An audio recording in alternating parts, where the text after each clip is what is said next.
इस योजना के अंतर्गत किसी भी प्रकार की प्राकृतिक आपदा से जैसे कि बाढ़, सूखा, ओलावृष्टि, अतिवृष्टि, किसी भी कारण अगर आपकी फसल का नुकसान होता है तो इस योजना के अंतर्गत आपके हुए नुकसान की भरपाई हो जाती है। राम राम किसान भाइयों, मैं हूं सुनील अन्ना पटेल। स्वागत करता हूं हमारे YouTube चैनल खेत और किसान में। हमसे जुड़िए और चैनल को सब्सक्राइब कीजिए ताकि हम जब भी कोई जानकारी साझा करें वो आप तक जरूर पहुंचे।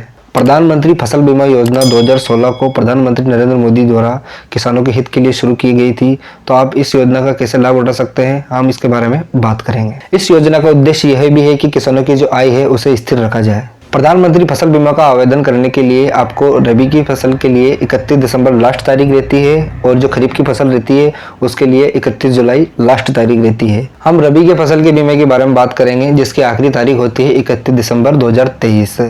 अगर आप बैंक में जाके अपना बीमा नहीं करवाना चाहते हैं तो 31 दिसंबर से पहले एक ऑप्ट आउट नाम का फॉर्म आता है, उसे आप बैंक में दे दें ताकि आपका बीमा ना हो। वैसा ही खरीफ की फसल में होता है। खरीफ की फसल की बीमे की आखिरी तारीख होती है 31 जुलाई। अगर आप बैंक में जाकर 31 जुलाई से पहले ऑप्ट आउट फॉर्म दे देते हैं तो बैंक आपका बीमा नहीं करेगी। अगर आप अन्यथा नहीं देते हैं तो 31 जुलाई तक बैंक आपके खाते में से फसल बीमा का जो टर्म्स या ट्रांजेक्शन रहता है वो काट लेगी। रबी की टाइम पे जो फसल बीमा होता है वो जो आपके जो खेत में जैसे भी आपने फसल बो रखी है उसकी लागत के हिसाब से 1.5% का प्रीमियम बैंक आपके खाते में से काट लेती है। और वैसे ही साथ में खरीफ के समय पे जो आपने फसल बो रखी है उस पर बैंक 2% बीमा काट लेती है। मतलब रबी का 1.5% और खरीफ का 2% जो आपकी लागत है उसमें से बीमा कंपनी आपके खाते में से बैंक में से काट लेती है। मतलब रबी के समय पे 1.5% होता है और खरीफ के समय पे 2% आपकी जो लागत है उसके हिसाब से बैंक आपके खाते में से राशि काट कर बीमा कर देती है। अगर आप 31 दिसंबर से पहले ऑप्ट आउट फॉर्म बैंक को दे देते हैं तो आपके बीमे की जो प्रीमियम राशि है वो बैंक में से नहीं कटती है। तो आइए हम बात करते हैं कि किन किसानों का प्रधानमंत्री फसल बीमा होता है या किन किसानों का नहीं होता है।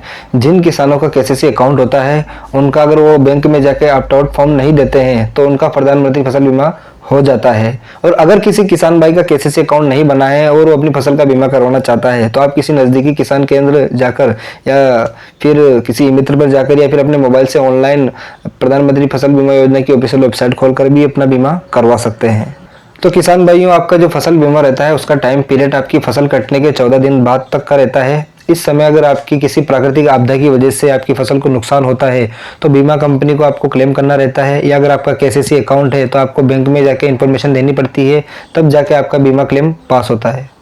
तो किसान भाइयों, अगर आपकी फसल किसी भी अवस्था में खराब होती है या नष्ट होती है किसी कारणवश तो आपको 72 घंटे के अंदर अंदर बीमा कंपनी को जानकारी देनी रहती है, जिससे आप गूगल पे जाके पीएम प्रधानमंत्री फसल बीमा योजना की ऑफिशियल वेबसाइट से टोल फ्री नंबर भी जाके निकाल सकते हैं। और उनकी जो ऑफिशियल वेबसाइट है उस पर बहुत सारी डिटेल दे रखी है, आप वहाँ जाके भी आवेदन कर सकते हैं जो आपकी फसल खराब हुई है। या फिर आप बैंक में जाके भी जिसमें आपने जिस कंपनी से आपका बीमा की जो प्रीमियम कटी है आप बैंक में जाके बैंक वालों को भी बता सकते हैं। और साथ ही किसान भाइयों, आप प्रधानमंत्री फसल बीमा की ऑफिशियल वेबसाइट पे जाके आप अपने जो केसीसी खाते की जितनी भी डिटेल है, आपका प्रीमियम कितना कटा है, आपकी डिटेल क्या है, आपको फसल खराब होने पर आपको प्रीमियम जितना कटा है उसके हिसाब से कितने पैसे मिलेंगे, आप हर चीज़ की जानकारी प्रधानमंत्री फसल बीमा की ऑफिशियल वेबसाइट पर जाकर देख सकते हैं। तो इस तरह किसान भाइयों, आप इन सब बातों का ध्यान रखते हुए प्रधानमंत्री फसल बीमा योजना का लाभ उठा सकते हैं और साथ ही आपकी जो फसल का जो नुकसान हुआ है उसका मुआवजा आप प्राप्त कर सकते हैं। तो किसान भाइयों, आशा करता हूँ कि आपको ये वीडियो अच्छी लगी होगी। चैनल को सब्सक्राइब कीजिए और हमसे जुड़िए ताकि अब जब भी कोई जानकारी साझा करें वो आप तक जरूर पहुँचे। धन्यवाद।